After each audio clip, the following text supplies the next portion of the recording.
ഈ നായിന്റെ മന്ദിരം ഇപ്പൊ വിളിക്കുന്നേ? ഹലോ, നീ ഒറ്റൊരുത്തൻ കാരണമാണ് യൂട്യൂബിൽ മാർക്കോ വയലേഷൻ അടിച്ചത്. ഞാൻ അവിടെ പുതിയ പിള്ളേരെ കഥ വരോണ്ടിരിക്കുക. വെച്ചിട്ട് പറഞ്ഞി മുന്നേ പെട്ടെന്ന് കഥ പറ മോനെ. രാത്രിയാ പറയാടാ. ആന്റണി അല്ല ആന്റി, 2 ചായ.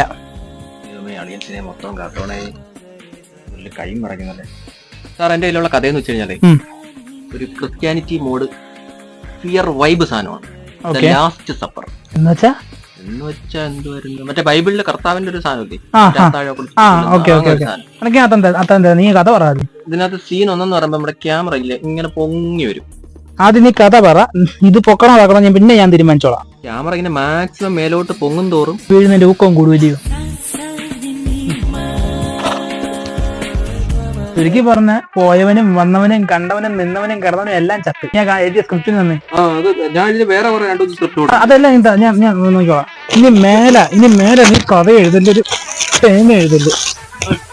6 മിനിറ്റിലെ റീലും 6 കോടിയുടെ ബഡ്ജറ്റും. പരിപാടി കാണിച്ചത് മെയിൻ റോള് ക്യാരക്ടർ. ചേടാ നിനക്ക് ആ സ്റ്റോറി ഒന്നും എഴുതാൻ പറ്റുമോ? എഴുതിയാ ചെയ്യൂ. അപ്പൊ പറഞ്ഞ പോലെ സ്ട്രീമിംഗ് സോൺ. ഇത് വെറും വാക്കല്ല, പ്രൊഡ്യൂസറിന്റെ വാക്ക്.